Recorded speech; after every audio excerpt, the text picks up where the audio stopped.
Mosteiro de Santa Maria das Júnias, Parque Natural Peneda Gerês. Num local isolado, propício à concentração espiritual, com terras cultiváveis e água, este conjunto monástico foi aqui construído muito provavelmente no século XII. No século XII, foram os beneditinos da Ordem de Cluny que se fixaram aqui e edificaram este conjunto. A igreja é o único corpo preservado do conjunto porque continua a culto. Todos os anos, no dia 15 de agosto, aqui se celebra a invocação de Santa Maria das Júnias. Observar a arquitetura e os detalhes decorativos desta igreja é testemunhar os vários tempos históricos que atravessou.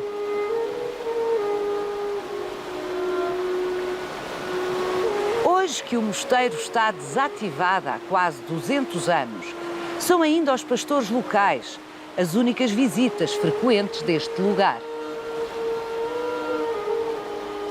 Tesouro do Património Nacional, o Mosteiro de Santa Maria das Júnias subsistiu da pastorícia que os monges aqui praticavam na segunda centúria do ano 1000.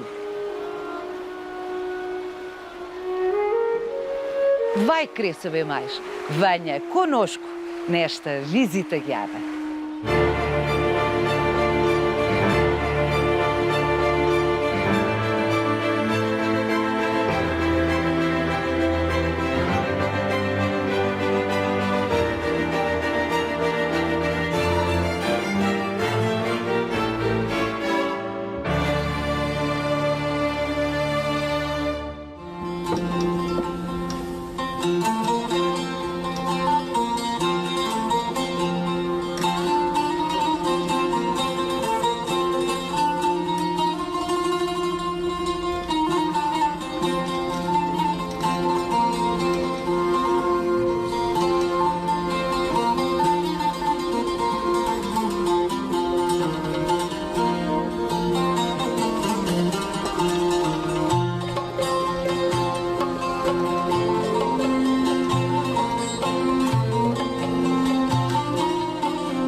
Ora, cá estamos na igreja de Santa Maria das Júnias. Foi uma caminhada até aqui, é? Longa caminhada, mas No muito fundo do gratificante. vale. No fundo do vale, bem encaixado, aproveitando o curso d'água e aproveitando, como depois teremos a oportunidade de ver do outro lado, os pequeninos espaços cultiváveis, as pequeninas leiras.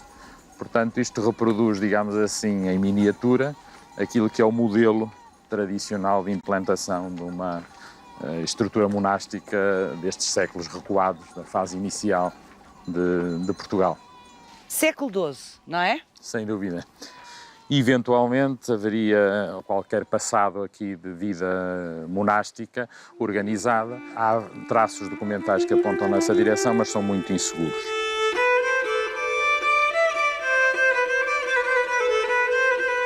Estes arcos são Do século XII, XIII, já há aqui vários traços de caráter gótico, seja como for, são da fase inicial da construção do mosteiro.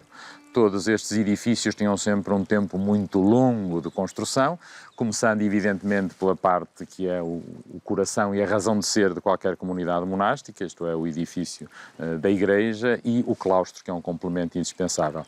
O claustro aqui, enfim, apesar de estar... Portanto, seria por aqui o claustro. Exatamente. Portanto, ele agrega as várias partes, tem essa função de ser ponte entre a igreja, os edifícios de habitação, Portanto, aqui que à se volta distribuiriam à eram os volta, edifícios, sem dúvida por ali nenhuma. a cozinha. Sim, resta ainda a chaminé, mas de facto o que resta está profundamente alterado. O que sempre acontece com estes edifícios, enfim, entram em ruína e são reaproveitados. Há pedra que aqui foi retirada para vários Claro. lados e é muito provável que aqui tenham feito alguns arranjos para atividades, por exemplo, outras, com o gado, nomeadamente, Exatamente. isto serviria de apoio. Portanto, está muito profundamente mexido. Mas a igreja está absolutamente preservada. Um absolutamente relativo. O edificado revelam fases fases sucessivas de intervenção dos monges na sua igreja, porque a igreja esteve sempre a culto, mesmo depois da extinção do mosteiro, em 1834, na sequência da vitória liberal no final da Guerra Civil e o famoso decreto que extinguia as ordens religiosas, e sendo este um mosteiro masculino, foi imediatamente encerrado e os bens foram nacionalizados. Mas o decreto previa também, o que foi a prática geral de norte a sul do país, que a maior parte das igrejas monásticas, que em muitos casos já cumpriam essas funções, fossem, tecnicamente assim se diz, reduzidas a simples igrejas paroquiais.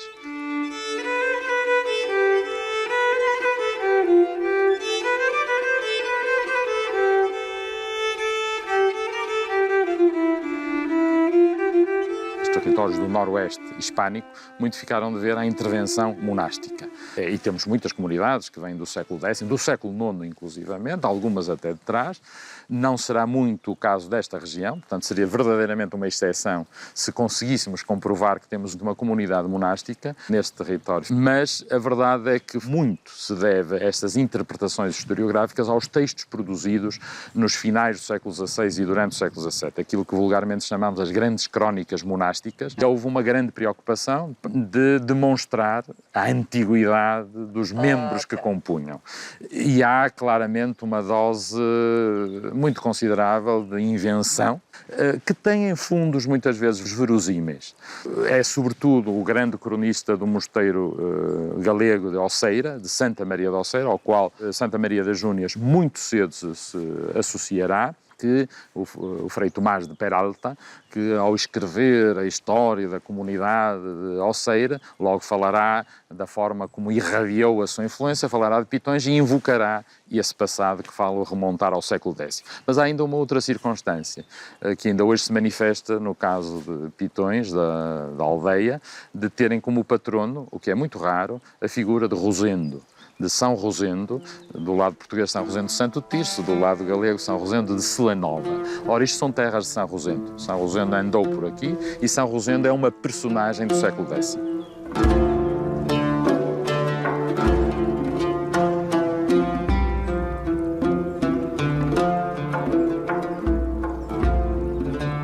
Foi o mosteiro que deu origem a Pitões das Júnias? Exatamente. Portanto, a povoação não é anterior ao mosteiro? Não. Eventualmente poderia haver qualquer coisa, mas é o mosteiro que vai ordenar. Luís Amaral, sugiro que vamos até ali junto do Ribeiro de Campezinho. Exatamente. Junto a uma das vertentes da Serra da Mourela. Tudo isto é adorável. É. Vamos até ali para me contar como é que a vinda dos beneditinos para aqui mudou radicalmente a regra de vida. Sim, e o ordenamento, em última análise, a organização, como se costuma dizer, social do território.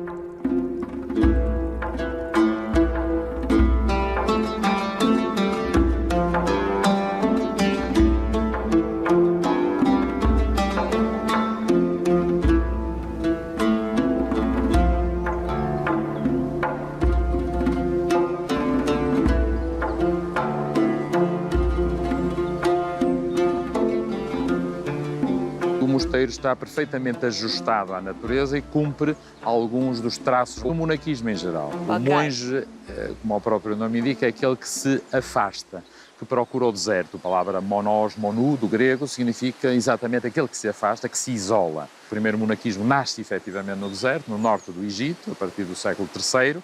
Aqui, evidentemente, não é um deserto de areia, mas é um espaço inabitado. Estamos a 2 quilómetros de Pitões das Júnias, e Pitões a povoação provavelmente não existiria. Exatamente.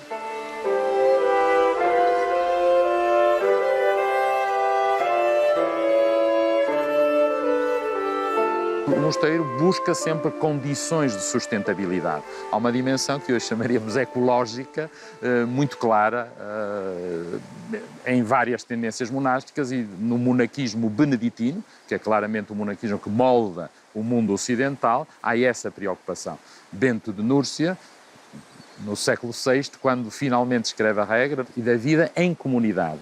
Porque o que se procura com uma comunidade monástica, através desse afastamento, é constituir uma família que se vai lentamente desvinculando da materialidade para se orientar para Deus. E quando escreve a regra, já muito no final da vida, é um homem com uma larguíssima experiência e com um conhecimento do que é humano profundo. E a regra de Bento talvez seja essa uma das razões do seu maior sucesso, porque ela verdadeiramente só terá amplo sucesso a partir do século X, muito depois do desaparecimento de Bento. É uma regra feita para homens comuns. Não é dada àqueles tremendos exageros das regras do Oriente e dos costumes do Oriente, do monaquismo inicial. Uma das razões maiores da sua fortuna é esse profundo equilíbrio da vida humana. Como digo, é uma obra pensada para o comum dos mortais. E, portanto, pensava nas condições materiais, mas também na viabilidade de uma vida em comum. Porque temos que pensar que se quer criar uma família com pessoas que aderem normalmente numa idade madura, gente que é desvinculada dos seus meios e que vai ter que coabitar e conviver com pessoas muitas vezes que não conhecia de lado nenhum. E vai ter que se sustentar. Ora, nem mais. Porque a ideia não é interagir com o monge, o mundo exterior. Exatamente, isola-se, fecha-se e é autossuficiente. Por isso, o lugar é escolhido em função dessa mesma realidade. Água, aqui estamos a ouvir a água e o pequeno ribeiro, que no inverno se transforma num caudal por vezes perigoso. Vários dos acertos arquitetónicos realizados na nave da igreja e sobretudo na Capela Mor tiveram a ver com os assoreamentos e com as cheias provocadas aqui pelo riacho. Portanto, eles viviam bem essa realidade, mas a existência de água permitia-lhes outras realidades. Temos, do outro lado, um moinho, o que permitia, evidentemente, moer os cereais, tratar os cereais. Portanto, vai-se criando uma complementaridade. Cultivavam para lá do mosteiro. Claro, aproveitando os pequeninos espaços cultiváveis, as pequeninas leiras que estão encavalitadas e que permitem semear cereal e produzir cereal. Aqui, quase exclusivamente o centeio, estamos acima dos 1000 metros de altitude. Portanto, não é qualquer tipo de cereal que se dá aqui? Que aqui se dá. Portanto, o centeio está adaptado e eles perceberam isso muito bem. Mas há que dizer também que o mosteiro se implanta aqui por duas outras realidades. A criação de gado, que haveria aqui já certamente, e também o estarmos num passo, verdade, de um caminho secundário, mas de caminho para Santiago de Compostela. Não seriam muitos os peregrinos que aqui passariam. Sim, fazer este vale todo, não é? Mas a ideia era atravessar de um lado ao outro do vale? Claro, atravessar, vir aqui pela penedia deste complexo de serras do Gerês, do Arouco, da Serra Amarela, etc., passagem para o lado da Galiza.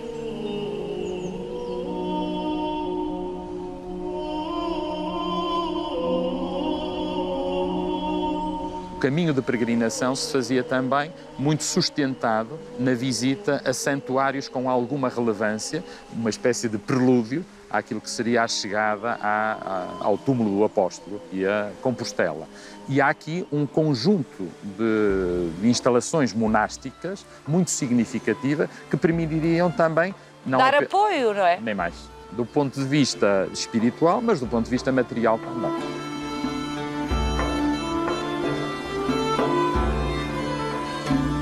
Os monges contactavam com os peregrinos. Sem dúvida. E daí beneficiariam também. Seguramente que os peregrinos deixariam esmolas, fariam eventualmente alguma doação e mesmo sem serem peregrinos, as pessoas que também funcionavam muitas vezes, os senhores, os próprios monarcas, e concretamente aqui Santa Maria das Júnias beneficiou quer de Dom Afonso III, quer do próprio Dom Dinis. Há documentação que comprova a sua ligação e a sua relação com as Júnias. No sentido de proteger? De proteger e beneficiar, simplesmente beneficiar. O Dom Dinis concederá ao Mosteiro de Santa Maria das Júnias uma carta de povoamento, portanto, criar-lhe condições legais que favoreceriam o assentamento de povoadores neste território. Lá está, se calhar é daí a origem da povoação. Sem dúvida. A implantação no território tem imediatas consequências sobre o território. De alguma forma é como se a regra da comunidade extravasasse os muros do mosteiro e auxiliasse o ordenamento do território. Estes séculos recuados que preludiam o aparecimento de Portugal, do Reino de Portugal, são períodos, genericamente toda a Idade Média, para sermos rigorosos, períodos de extraordinária carência. O essencial da população vive no limiar da sobrevivência. Portanto, há um sentido muito criterioso na, digamos, apropriação de bens, na utilização de recursos que são escassos, nomeadamente num espaço de montanha como é este. A implantação destas instituições monásticas são responsáveis pela fixação do povoamento e por uma racionalização do povoamento.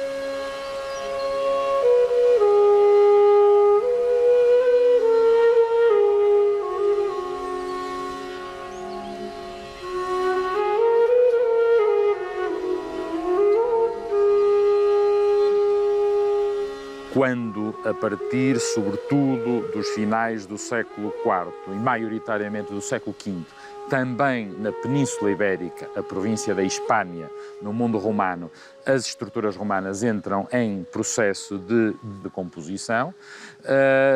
Entre esse período e a chegada do Islão, a partir dos inícios do século VIII, se vai verificar na Península um longuíssimo processo histórico que será marcado pela existência de duas realidades políticas que não são comparáveis na sua dimensão, mas que tiveram consequências no território. Concretamente no noroeste, ou seja, ocupando aquilo que é a atual Galiza e o norte de Portugal, praticamente até ao Vale do Mondego, houve a tentativa de erguer uma solução política que nós vulgarmente designamos pelo reino dos suevos, um dos povos dito, entre aspas, bárbaros, que chegará à Península Ibérica nos inícios do século V. E houve, sobretudo, após o desaparecimento dos suevos, a construção da grande monarquia goda, com a sede em Toledo. São realidades políticas que acabarão por não determinar o futuro, mas moldar muito do futuro da Península Ibérica. Ora, é essa realidade do mundo dos godos com que se cruzará a vinda do Islão para a Península Ibérica.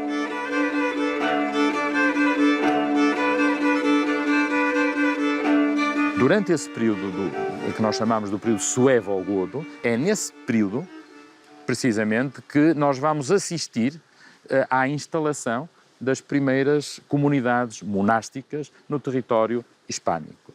Concretamente, insisto mais uma vez, o Noroeste vai ser um espaço privilegiado para a instalação de comunidades monásticas. A Galiza até ao Douro. Até ao Douro.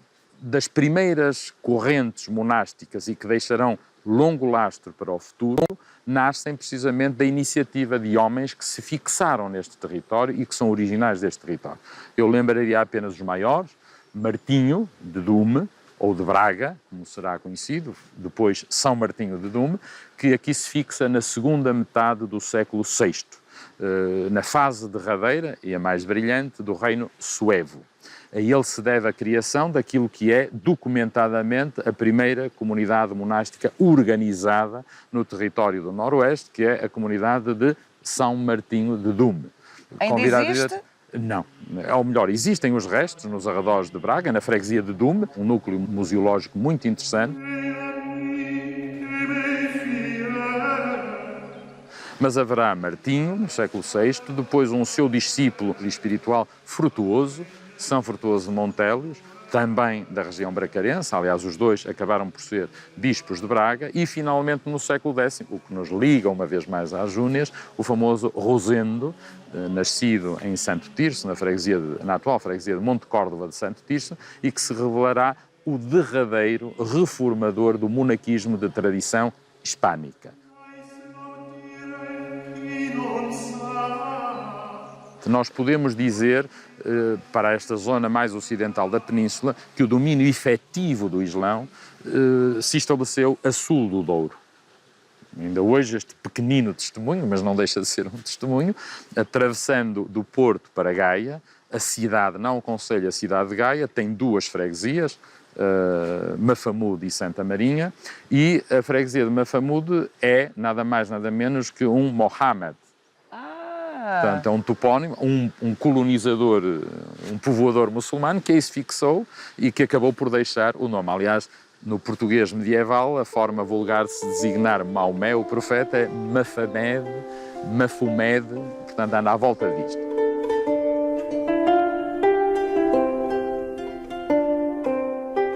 Em sucessão ao movimento militar de ocupação, vem logo associado o movimento de fixação das populações e reordenamento. E nesse movimento de fixação, a instalação das estruturas eclesiásticas é determinante. Por isso nós podemos falar, enfim, desde que devidamente explicado, num povoamento eclesiástico. Não porque os eclesiásticos estivessem a povoar por toda a parte, mas porque a sua fixação em determinados territórios significava polos de atração das pessoas. Luís Amaral, já vou ouvi-lo sobre o que é que aconteceu a partir do momento em que foi fundado o Reino de Portugal. Mas para já vou conversar com a Ana Maria, uma pastora, que é uma coisa pouco habitual, herdeira de uma prática visivelmente multissecular. Multissecular, se tomarmos o século IX, quase milenar. Quase milenar.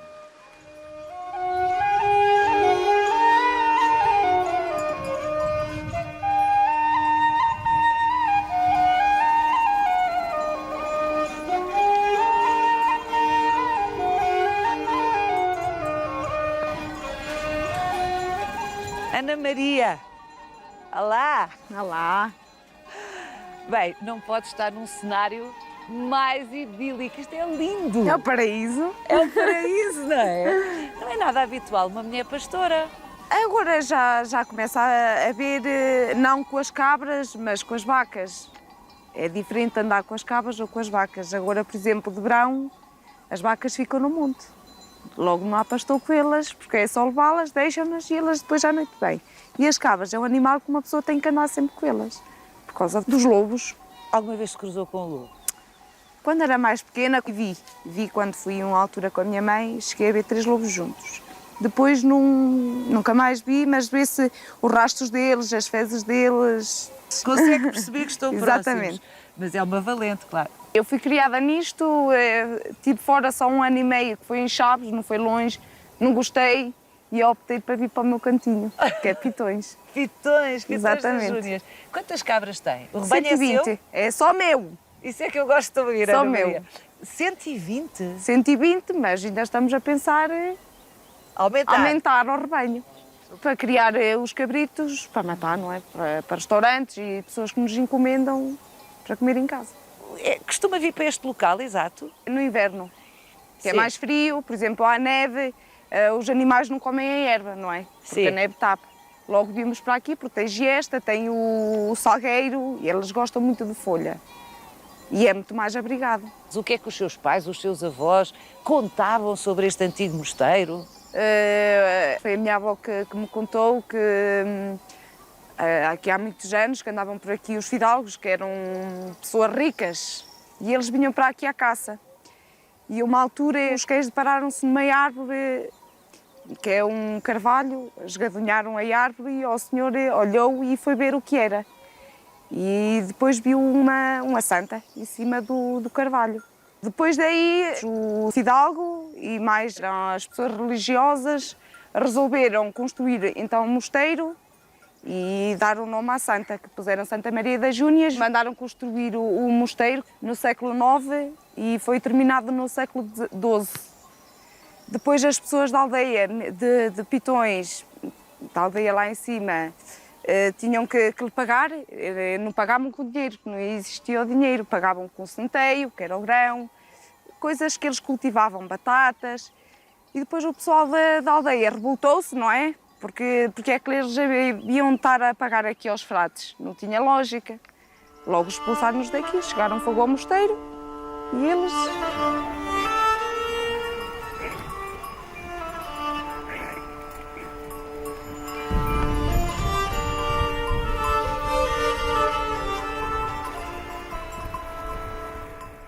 Luís, acabo de conversar com a encantadora Ana Maria, pastora, herdeira dos monges que se dedicavam também à pastorícia. Não sei se eles achariam muita graça ao facto de ser uma mulher que agora pastoreia, no caso, as cabras. Século XII. É um facto indiscutível, testemunhado pela epígrafe que está no exterior da Mas a data não corresponde exatamente. Não corresponde porque estamos perante uma datação que ainda segue a tradição romana, do calendário romano, vulgarmente conhecida na Península por era hispânica, e que muito sumariamente, em relação à era que hoje usamos, a chamada era cristã, tem mais 38 anos. Significa que a inscrição que vem, retirando 38 anos, estamos em 1147. Ou seja, num momento muito próximo em que Afonso Henriques alcançava a linha do Tejo, conquistando as praças de Santarém e de Lisboa, edificava-se aqui na ponta norte daquilo que viria a ser Portugal. Coincidência curiosa, uma coincidência, não é? É uma curiosidade, mas muito significativa. Nós, quando falamos do processo da formação de Portugal, naturalmente somos convocados pelo processo militar, pela grandiosidade do processo militar, aquele que ficou efetivamente mais registado nos textos. Mas a verdade é que a construção do reino passava também, de forma mais discreta, pelo assentamento das comunidades, a organização do território, enfim, uma terra que começa a ser verdadeiramente dominada e controlada pelas pessoas que aqui habitam e que irão constituir Portugal. 1147, naturalmente, seria uma comunidade de caráter beneditino. Beneditino coloniacense. A grande família dos beneditinos vai ter, no que respeita à Europa ocidental, sobretudo uma matriz, que é dada pelo mosteiro de Cluny, um mosteiro fundado na região da Borgonha nos inícios do século X, no primeiro quartel do século X, e que, mercê de circunstâncias várias, vai dispor de um conjunto de condições extraordinariamente favoráveis ao seu desenvolvimento. A este mosteiro se deverá a irradiação do beneditismo em toda a Europa Ocidental.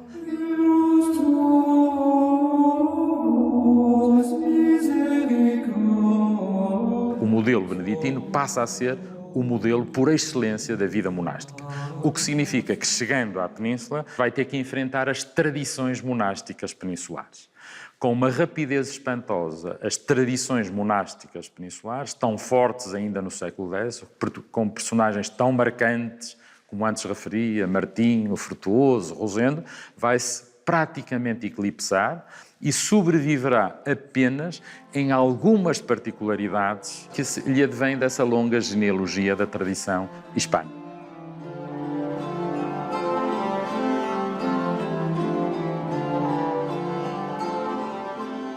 Até aí, o papel de Roma é sobretudo uma supremacia de prestígio. A partir do século XI, transforma-se numa supremacia hierárquica efetiva, com meios efetivos de controlo. Ora, esse processo de controlo passa pela criação, simplificando, de instrumentos comuns e linguagens comuns. E uma das linguagens fundamentais é a linguagem litúrgica, a forma como se celebra. E, ao longo dos séculos, qualquer poder sempre uniformiza para melhor controlar. Ora, aquilo que vai ser adotado é o chamado rito romano, que se vai sobrepor aos ritos locais, nomeadamente ao rito hispânico, e que tem diferenças, dou apenas um exemplo, na distribuição das festas ao longo do ano, chamado santoral. E no calendário, não é? O calendário, tão simples quanto isso. Calendário religioso. Há datas que se vão alterar. Por exemplo, a celebração do São João Batista, que nós ainda hoje celebramos, o 24 de junho, é uma festa imposta por Roma.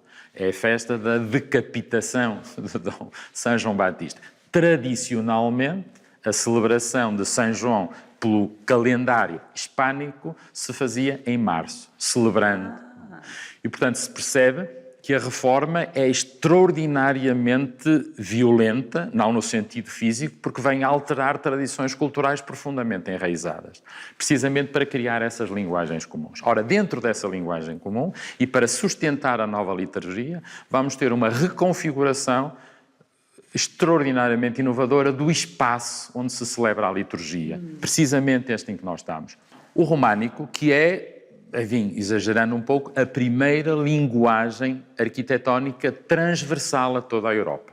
Podemos mesmo dizer que a expansão da arquitetura românica é um sinal evidente do avanço da reforma litúrgica, porque a configuração arquitetónica deste espaço está pensada para sustentar a nova liturgia. A diferença maior consiste na definitiva abertura ao comum dos fiéis à assistência ao momento da consagração.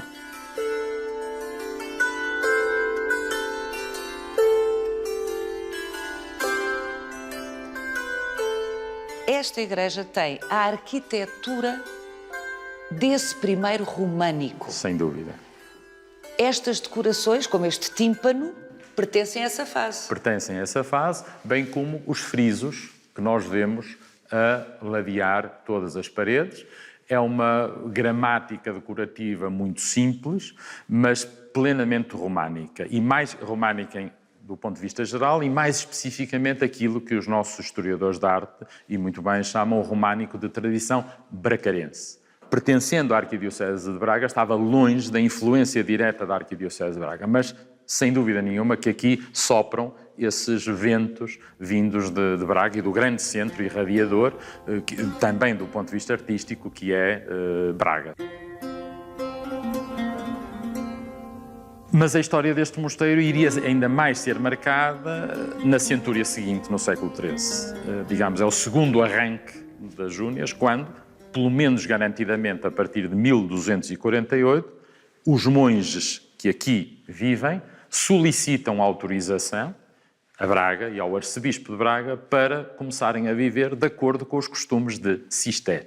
Continuam a ser beneditinos, mas vão adotar a nova reforma, que então se expandia por toda a Europa, a chamada reforma cisterciense. Uma reforma nascida no interior da ordem beneditina, nos finais do século XI, uma cisão que, para sermos rigorosos, não traz nada de novo na história das ordens religiosas. O ideário de Cister assenta numa ideia base, um regresso às origens e um regresso a um respeito absoluto pela regra. Quer isto dizer o quê? Que do ponto de vista deles, Cluny e os costumes de Cluny tinham conduzido a um excessivo fausto e a uma excessiva acumulação de riquezas e determinadas imposições da regra tinham deixado de ser observadas. Uma muito em concreto, que é o trabalho braçal. A regra de São Bento distribui e equilibra o dia do monge em 3 blocos, mais ou menos, enfim, na nossa medição do tempo, de 8 horas cada um.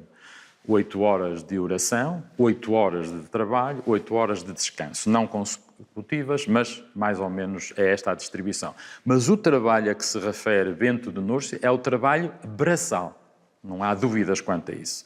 Uma das grandes transformações que ocorre, já antes de Cluny, mas sobretudo com Cluny, é ir valorizando outro tipo de trabalhos, nomeadamente o trabalho intelectual, que se traduzia de várias maneiras, mas nomeadamente, por exemplo, na cópia de manuscritos. Exatamente. Na relevância que é dada aos scriptória, à livraria, ao arquivo.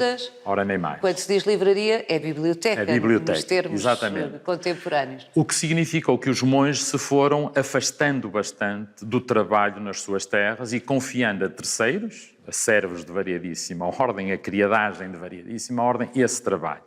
E foram, de facto, acumulando riqueza. Então, Cister vem impor uma nova disciplina. A ideia basilar do fundador, do Roberto de Molesme, e nomeadamente Bernardo Claraval, é um regresso a uma interpretação literal da regra. Não é?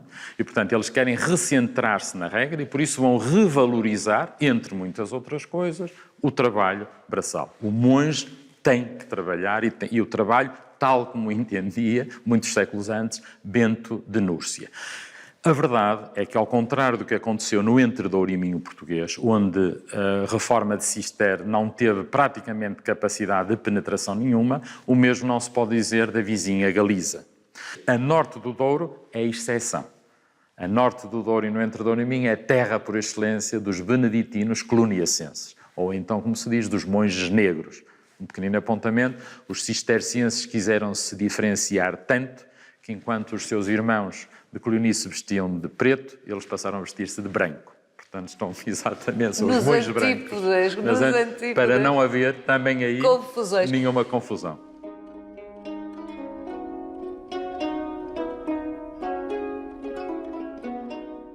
Ora, estamos muito próximos de um importantíssimo mosteiro, que também se transferiu para Cister nos finais do século XII, o mosteiro de Santa Maria de Oceira, Ourense. As relações vão ser íntimas entre as Júnias, Santa Maria das Júnias e Oceira. Ainda por cima porque Santa Maria de Oceira era um poderoso mosteiro, um grandioso mosteiro. Então, Santa Maria das Júnias, no século XIII, é uma espécie de enclave galego no reino português. Porque se esta região, através deste mosteiro, obedecia a uma casa-mãe que era na Galiza, de alguma forma estava de costas viradas para o reino de Portugal.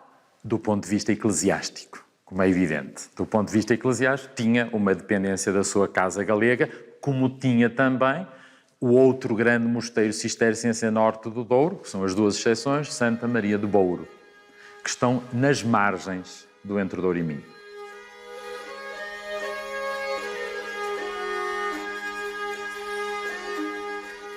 Luís Amaral, românico, mas cá temos o inevitável apontamento, e em lugar especial, como é evidente, do barroco. Esta igreja nunca deixou de estar ao culto. Quer dizer, pontualmente, em momentos históricos precisos, há de ter interrompido. Esta igreja, creio que espelha muito bem, como é próprio destes monumentos, como disse bem, vivos, são verdadeiras esponjas, por várias razões. Esponjas porque, estendendo-se ao longo dos séculos, a sua utilização necessariamente sofre reconstruções, mas também porque respondem às novas necessidades litúrgicas. Mais uma vez, um retábulo barroco e uma capela-mor que se tem que reconfigurar responde, tal como no século XI e XII, a novas solicitações litúrgicas. Estes edifícios são em si uma linguagem. Nós hoje temos dificuldade em lê-los porque estamos desprovidos. Precisamos de tradutores. Os meus colegas de História da Arte talvez mais, mas de facto é uma linguagem e, como todas as linguagens, requer um conhecimento do vocabulário e da gramática que nós desconhecemos. Não é? Quando nos apercebemos dela, percebemos a lógica.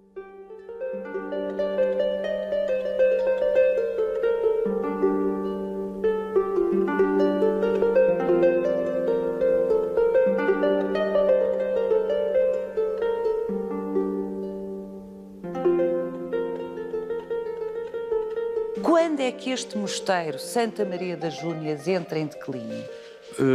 Tem vários declínios e vários renascimentos, se assim podemos dizer. O declínio primeiro é claramente nos finais da Idade Média, acompanhando, aliás, o que está a acontecer um pouco por toda a Europa e, no caso português, uma decadência, prelúdio da grande reforma na qual se fala na Europa desde os finais do século XIV, mas que apenas se vai acontecer no século XVI, muito precipitada pelo desafio do que virá a ser o protestantismo, e essa decadência traduziu-se de várias formas, mas também na efetiva diluição das comunidades, daquilo que se chamava o relaxamento dos costumes, isto é, o não cumprimento da regra, o despovoamento dos mosteiros, sobretudo destes mais frágeis, colocados em terras pobres e marginais. Estamos claramente nas margens da Arquidiocese de Braga e, sobretudo, numa fronteira que se vai consolidando, quebrando a tradicional articulação com o mundo galego, vai isolando o mosteiro. Quando, nos inícios do século XVI, mais propriamente em 1533, o então abade de Claraval, na França, vem em visita canónica e faz um relato de todos os mosteiros portugueses em que vem. Estamos em 1533 e está abandonado e em ruína. E o abade deixa a sua recomendação, diríamos, previsível, isto é, de que se tem que investir na restauração do mosteiro.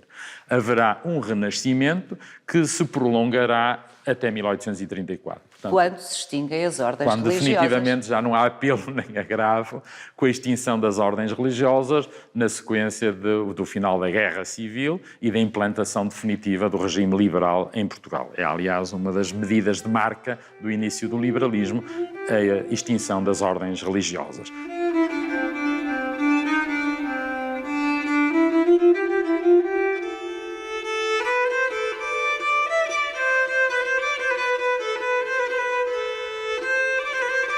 para a comunidade de Pitões das Júnias, a sua identidade passa por aqui. Isso explica também a preservação da igreja. A celebração da Senhora da Assunção, a grande festa mariana do 15 de agosto, aqui particularmente invocativa da Santa Maria das Júnias, mantém viva essa ligação umbilical às origens dos monges que por aqui passaram. Nós, como comunidade nacional, devemos agradecer a esta pequenina comunidade de Pitões a perseverança da sua memória, que é também a perseverança da nossa memória nacional e da nossa identidade também, que passa por estes pequeninos espaços e estas pequenas comunidades.